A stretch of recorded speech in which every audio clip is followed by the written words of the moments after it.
Hello, I'm BrigantiaBlackbird of BlackbirdsBrew. Happy Tuesday and welcome back to our series Pagan Problems. Today we're going to talk about misrepresentation by our own. This is a painful and a troubling topic, and it's not something that I enjoy calling out, but it is important for us to be honest with ourselves and as a broader community. Just because someone claims a label is theirs doesn't mean that they're being honest or they even understand what that label means. And far too many people who are desperate to fit in and find some kind of community will claim any and everything just in the hope of gaining acceptance or at least the appearance thereof. Unfortunately, attention seekers and the lonely have latched onto paganism as a trend, and they claim the label without even making an effort to know what that means. So, let's start with the first misrepresentation. Marxism. It has been a parasitic cancer onto paganism, when Marxism is inherently anti-pagan.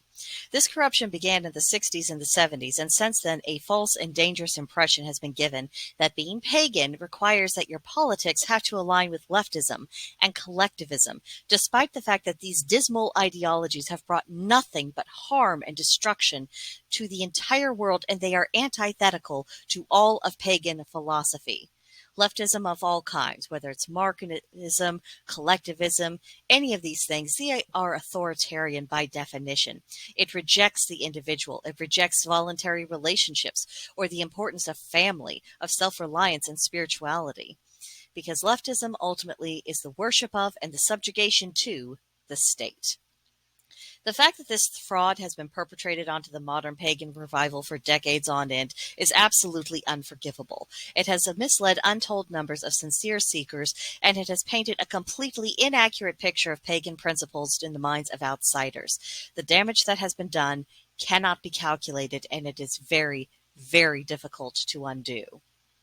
Then we have academia, or the lack thereof, neither of which is a substitute for spirituality. And this is a particular pet peeve of mine, because so often it seems that people are falling into one extreme or the other.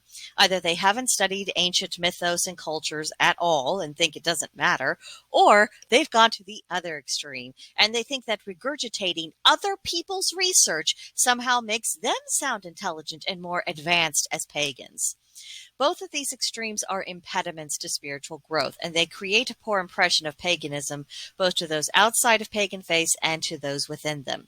We can neither ignore history nor be enslaved to it, as if the ancient forms of worship were the only kinds of forms that were acceptable to the gods. In both of these cases and both of these extremes, there's a lack of wisdom and a lack of discernment. It makes the accumulation of knowledge nothing more than just an exercise of vanity of like, look how good my memory is. And it makes the lack of knowledge a reason for people not to take pagans and their beliefs seriously. Now for the next misconception. Let's just say once and for all time that New Age is not pagan. And this may raise the hackles of some, but it needs to be said. And first, let us make it very clear that there is a difference between modern pagan religion and the New Age, whatever it is that they're doing. These are not the same things. Paganism, be it a reconstructionist path or otherwise, is looking to ancient wisdom, traditions, stories, principles, gods, to seek a connection to divinity, and it forms a worldview on that basis. New Age, by contrast, collects various quips from different spiritual traditions. Whether those things are contradictory or not, they just throw them together in a blender and they pour out empty platitudes. It doesn't care about context or culture or logical consistency. And nor should we be lumping in eclectic pagans with the New Agers, because it's one thing to take wisdom from many sources and to contemplate how this might fit together in a cohesive way. That is what eclectic pagans do. But it's quite another matter to reduce wisdom to memes, which is much more characteristic of New Agers. Furthermore, pagan means much more than just not Christian. The definition of paganism that claims that any form of religion or spirituality that's outside of Abrahamic traditions, that's a definition that caters to the prejudices of a monotheistic worldview. Anyone who isn't us is pagan. Well, that tells me that you don't know what the word means either. A better way to define differences between spiritual paths is by comparing and contrasting the ultimate goals of various faiths. These goals can be categorized as world-accepting or world-denying. In a world-accepting faith, divinity is interwoven with all things. It is the pursuit of integration and learning where one fits into the grander scheme of things. It's an acceptance of the natural order and of the natural cycles, and the goal is to continue on within that. In world-denying faiths, divinity and the material world are wholly and totally separate. The goal is to get to a desired afterlife or to attain a state of nirvana and be permanently separated from the material. It is a rejection of the physical and a desire to exist only as a spiritual being. It is a lack of understanding that the physical and the spiritual are intertwined.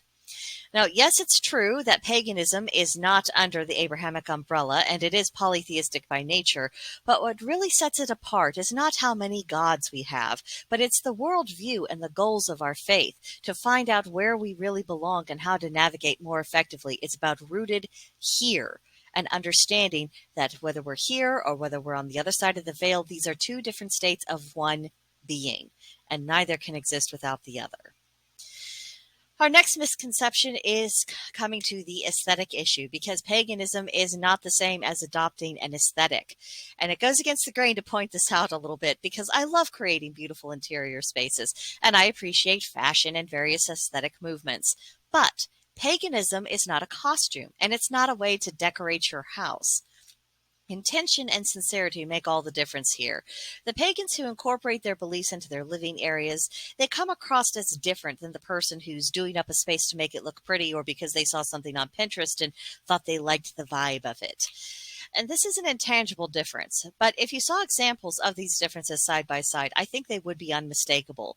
The energy of someone who's making their home suitable for practicing their beliefs and welcoming to their gods is just going to feel different, even visually different, than the person who's just trying to make something attractive.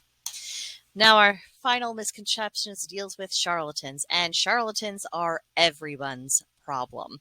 From the fake psychics who tell people whatever they want to hear for the right price, to the LARPers who understand nothing about pagan philosophy and who distort what paganism really is, all these things denigrate the value and the tools of paganism, of witchcraft, and it brings our spirituality into public disrepute. And for what? Just to make a quick buck? To satisfy someone's vanity or their need to feel special and get public attention? This should not be the public image of pagans, and those who engage in such behaviors should not be accepted as being one of us, because they're not. They're using the trappings of paganism for their own personal gain, and they are providing nothing of value. A clear distinction should be made between sincere practitioners of pagan faiths and those who are not. And this isn't about meanness or lack of tolerance. Rather, it is a refusal to grant the dignity of a title on those who trample upon its meaning. So, those are my thoughts on the subject. It's time for you to share yours with me. Tell me what you think about all this, and if you have any other distortions and misrepresentations of paganism that I did not mention in this video. Let me know in the comments section, or tell me about it on Gilded. Because I have a feeling that there will be cause to revisit this subject in the future. And of course, I want to get as many things in there as what I possibly can. So if you have not already joined us on Gilded, our server there is called BlackbirdsBrew. There's a link in our description box below that will take you right to us. Just click it and we'll get you all set up.